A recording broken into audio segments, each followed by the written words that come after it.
भारतीय न्याय संहिता बीएनएस की धारा 51 भारतीय दंड संहिता आईपीसी की पुरानी धारा 51 की जगह लेती है। यह धारा सामान्य अपवाद जनरल एक्सेप्शंस से संबंधित है, जिसका मतलब है कि कुछ खास परिस्थितियों में किया गया कोई कार्य अपराध नहीं माना जाएगा, भले ही आमतौर पर वह अपराध हो। धारा 91 ऐसे कार्य जो हानि होने के बावजूद भी अपराध नहीं होंगे। इसे आसान शब्दों में ऐसे समझते हैं।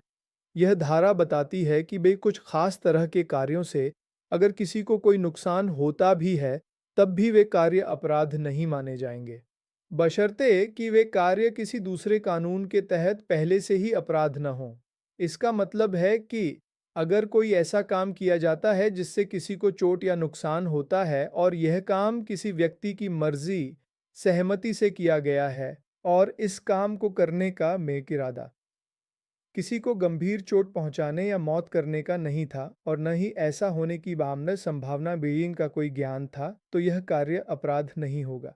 एक महत्वपूर्ण बात जो धारा 51 स्पष्ट करती है। धारा 51 उन कार्यों पर लागू नहीं होती जो बेस्वयं में ही एक अपराध हैं, भले ही उनसे कोई चोट या नुकसान न हुआ हो। यह केवल उन कार्यों पर लागू होती है जो बेद नुकसान होने के कारण अपराध बन सकते थे, लेकिन सहमति और अच्छे इरादे के कारण उन्हें छूट मिल जाती है। उदाहरण से समझते हैं। पुराने कानून आईपीसी के तहत अक्सर यह उदाहरण दिया जाता था।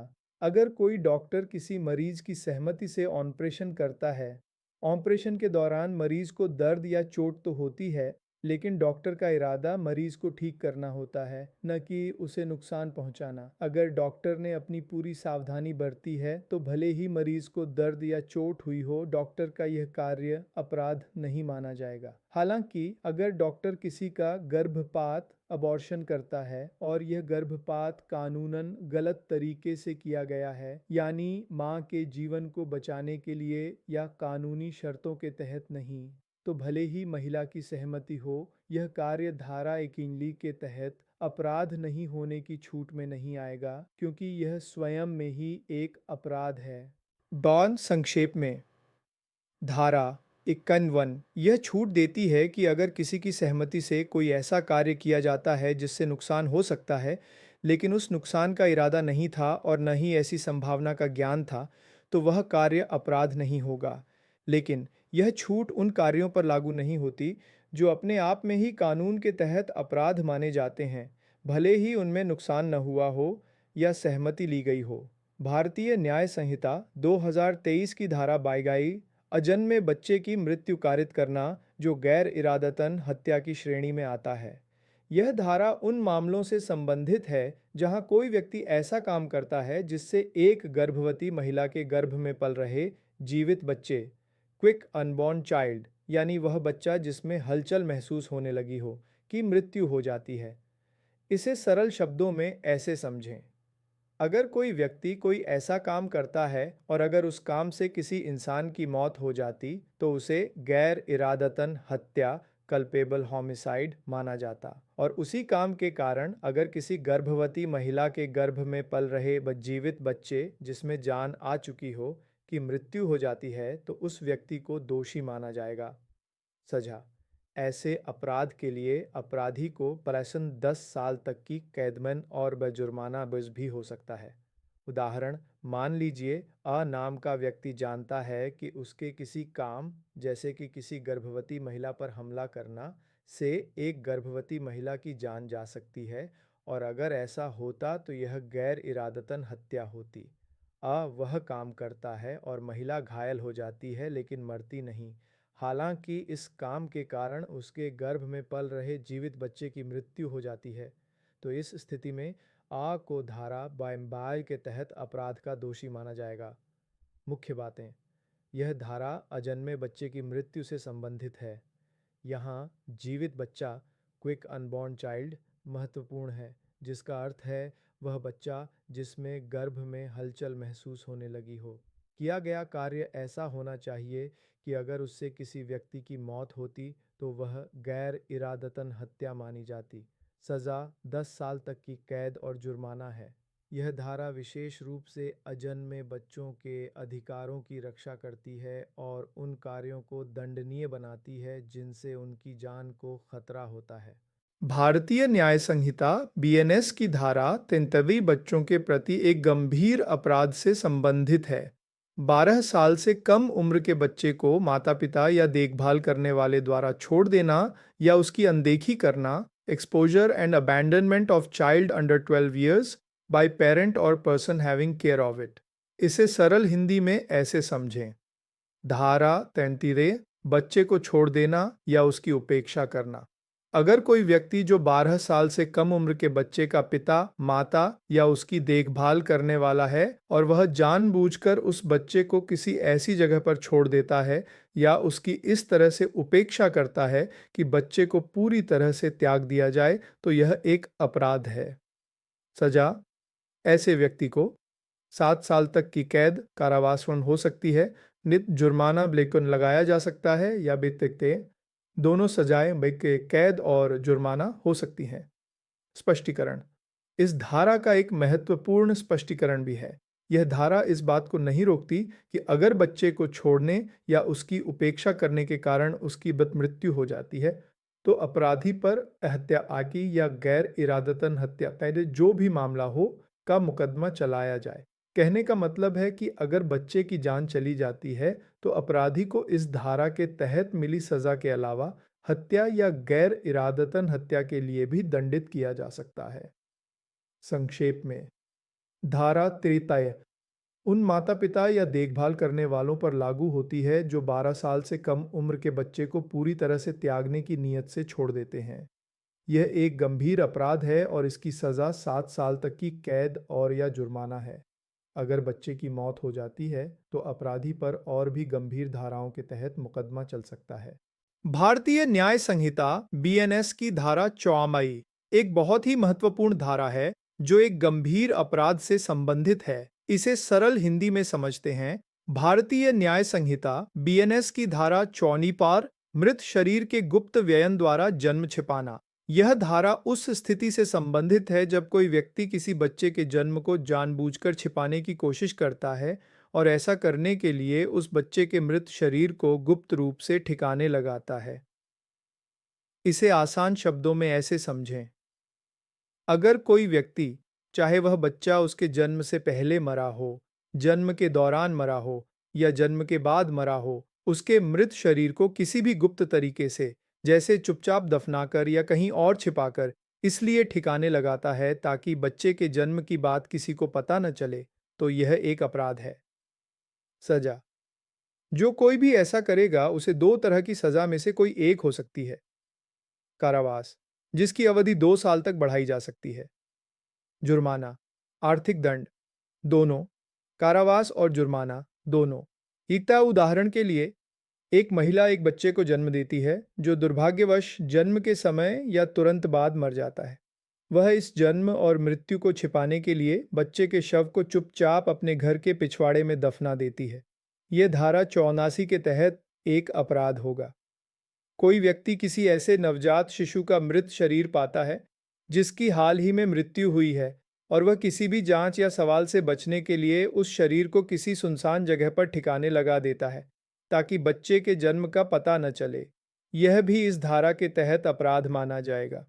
संक्षेप में, यह धारा यह सुनिश्चित करती है कि किसी बच्चे के जन्म को गुप्त रखने के उद्देश्य से उसके मृत शरीर को छिपाना या नष्ट करना एक दंडनीय अपराध है, भले ही बच्चे की मृत्यु जन्म के किसी भी चरण में हुई हो।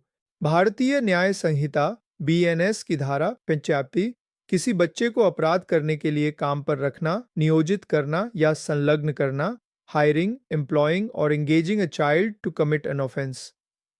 यह धारा कहती है कि जो कोई भी व्यक्ति तो किसी बच्चे को यानी 18 साल से कम उम्र के व्यक्ति को कोई अपराध करने के लिए, जैसे चोरी, धोखाधड़ी या कोई भी गैरकानूनी काम किराए पर लेता है, उसे नौकरी देता है या उसे किसी भी तरह से उस अपराध में शामिल करता है, तो उस व्यक्ति को सजा मिलेगी। सजा क्या होगी? कम से कम 3 साल की कैद, जो 10 साल तक बढ़ाई जा सकती है, और जुर्माना और भी देना होगा। एक और महत्वपूर्ण बात, अगर बच्चे का इस्तेमाल करके में अपराध हो जाता है, तो उस व्यक्ति को जिसने बच्चे को अपराध में शामिल किया था, उस अपराध के लिए भी वही सजा मिलेगी जो उस अपराध के लिए तय की गई है, मानो उसने खुद ही वह अपराध किया हो। उदाहरण से समझें। उदाहरण एक, एक व्यक्ति राहुल एक 15 साल के लड़के अमन को पैसे देकर कहता है कि वह एक दुकान से कुछ सामान चुरा ले। अमन राहुल के कहने पर चोरी कर लेता है। इस मामले में राहुल ने अमन को चोरी करने के लिए नियोजित किया। इसलिए राहुल को धारा 45 के तहत कम से कम 3 साल की और अधिकतम 10 साल की कैद होगी और जुर्माना भी लगेगा। इसके अलावा क्योंकि चोरी का अपराध हो चुका है, तो राहुल को चोरी के अपराध के लिए भी वही सजा मिलेगी जो चोरी के लिए कानून में तय की गई है। जैसे कि अगर चोरी के लिए 3 साल की कैद है, तो राहुल को वह भी मिलेगी। उदाहरण 2, कोई व्यक्ति किसी बच्चे को यौन शोषण या अश्लील सामग्री पोर्नोग्राफी बनाने या उसमें शामिल करने के लिए इस्तेमाल करता है। यह भी इस धारा के दायरे में आएगा और दोषी व्यक्ति को कड़ी सजा मिलेगी। संक्षेप में, धारा 25 ये सुनिश्चित करती है कि कोई भी व्यक्ति बच्चों का इस्तेमाल अपराध करवाने के लिए न करे। अगर कोई ऐसा करता है तो उसे कड़ी सजा दी जाएगी और बच्चे का इस्तेमाल करके जो अपराध हुआ है उसके लिए भी उसे ही जिम्मेदार ठहराया जाएगा।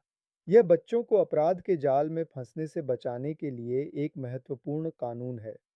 भारतीय न्याय संहिता बीएनएस की धारा 86, बालक का बहकाना या फुसलाना, प्रोक्यूरेशन ऑफ चाइल्ड। यह धारा बच्चों से जुड़े एक गंभीर अपराध के बारे में है। इसे सरल शब्दों में ऐसे समझ सकते हैं, जो कोई व्यक्ति किसी भी तरीके से 18 साल से कम उम्र के किसी बच्चे को किसी जगह से ले जाने के लिए या कोई काम करने के लिए उकसाता है, इस इरादे से कि उस 18 साल से कम उम्र के बच्चे को किसी दूसरे व्यक्ति के साथ अवैध यौन संबंध बनाने के लिए मजबूर किया जाएगा या बहकाया जाएगा, या यह जानते हुए कि ऐसा होने की संभावना है, तो उस व्यक्ति को दोषी माना जाएगा। इसका मतलब क्या है? जो कोई व्यक्ति, कोई भी आदमी या औरत किसी भी तरीके से इसमें बहकाना, फुसलाना, लालच देना, डराना या किसी भी तरह का दबाव बनाना शामिल है 18 साल से कम उम्र के किसी बच्चे को, यह धारा विशेष रूप से नाबालिगों की सुरक्षा के लिए है, किसी जगह से ले जाने के लिए या कोई काम करने के लिए उकसाता है। बच्चे को उसके घर से दूर ले जाना या कोई ऐसा काम करवाना जो अपराधी चाहता है, इस इरादे से कि अवैध यौन संबंध बनाने के लिए मजबूर किया जाएगा या बहकाया जाएगा। अपराधी का मुख्य उद्देश्य उस बच्चे का यौन शोषण करवाना है, या यह जानते हुए कि ऐसा होने की संभावना है। अगर अपराधी को पता है कि उसके इस काम से बच्चे के साथ यौन शोषण हो सकता है, तब भी वह दोषी माना जाएगा। संक्षेप में, यह धारा ऐसे किसी भी व्यक्ति को दंडित करती है जो किसी नाबालिग बच्चे को यौन शोषण के इरादे से बहकाता, फुसलाता या ले जाता है। इस अपराध की प्रकृति और सजा सजा इस अपराध के लिए 10 साल तक की कैद और जुर्माना हो सकता है। संज्ञेय, कॉग्नाइजेबल, इसका मतलब है कि पुलिस बिना वारंट के अपराधी को गिरफ्तार कर सकती है। गैर जमानती, नॉन बेलेबल, इस अपराध में आसानी से जमानत नहीं मिलती। सत्र न्यायालय द्वारा विचारणीय, tribal by court of session. इस मामले की सुनवाई सत्र न्यायालय सेशंस कोर्ट में होती है, जो गंभीर मामलों की सुनवाई करता है। यह धारा बच्चों को यौन शोषण से बचाने के लिए एक महत्वपूर्ण कानूनी प्रावधान है। भारतीय न्याय संहिता बीएनएस की धारा 79 मुख्य रूप से 10 साल से कम उम्र के बच्चे का अपहरण या उसे चोरी के इरादे से उठा ले जाने से संबंधित है। इसे सरल हिंदी में ऐसे समझ सकते हैं। धारा 97 10 साल से कम उम्र के बच्चे का अपहरण या उसे चोरी करने के इरादे से उठा ले जाना। यह धारा कहती है कि जो कोई भी किसी 10 साल से कम उम्र के बच्चेपन का अपहरण करता है, यानी उसे अवैध तरीके से उठा ले जाता है या जबरन ले जाता है, और ऐसा करने का उसका इरादा उस बच्चे के शरीर पर मौजूद कोई भी चल संपत्ति जैसे खिलौने, कपड़े, पैसे आदि बेईमानी से लेना है, तो उस व्यक्ति को सजा दी जाएगी। सजा। इस अपराध के लिए अपराधी को यामो 7 साल तक की कैदान हो सकती है और उसे ब्याह जुर्माना भी देना होगा। उदाहरण के तौर पर, अगर कोई व्यक्ति एक 5 साल के बच्चे को इसलिए उठा ले जाता है ताकि वह उसकी जेब में रखे कुछ रुपए या उसके हाथ में मौजूद खिलौना छीन सके, तो यह धारा 57 के तहत अपराध माना जाएगा। यदि कोई किसी बच्चे को उसके घर से इस नियत से ले जाता है कि उसके शरीर से कोई गहना या कीमती चीज चुरा ले, तो भी यह इस धारा के तहत आएगा। संक्षेप में, यह धारा छोटे बच्चों को उन लोगों से बचाने के लिए बनाई गई है जो उन्हें अपहरण करके या उठा ले जाकर उनसे चोरी करना चाहते हैं। भारतीय न्याय संहिता बीएनएस की धारा 28 वेश्यावृत्ति आदि के लिए बच्चे को बेचना। यह धारा उस व्यक्ति को दंडित करती है जो किसी 18 साल से कम उम्र के बच्चे को बेचता है, यानी पैसे लेकर किसी को दे देता है, किराए पर देता है, यानी कुछ समय के लिए किसी को इस्तेमाल करने के लिए दे देता है, या किसी भी और तरीके से किसी को सौंप देता है। ऐसा करने का इरादा ये हो कि उस बच्चे का इस्तेमाल वेश्यावृत्ति यानी जिस्म फरोशी के लिए किया जाए, किसी भी व्यक्ति के साथ अनैतिक यौन संबंध पीन बनाने के लिए किया जाए, या किसी भी गैरकानूनी और अनैतिक काम केन के लिए किया जाए, या फिर ऐसा करने वाला व्यक्ति यह जानता हो कि इस बात की संभावना है कि उस बच्चे का इस्तेमाल ऊपर बताए गए किसी भी गलत काम के लिए किया जाएगा। आसान शब्दों में, कोई भी व्यक्ति जो 18 साल से कम उम्र के बच्चे को किसी भी तरह से बेचकर, किराए पर देकर या सौंपकर किसी ऐसे काम के लिए देता है जिसमें बच्चे का यौन शोषण या कोई और गैरकानूनी और अनैतिक काम शामिल हो, तो यह धारा उस व्यक्ति को अपराधी मानती है।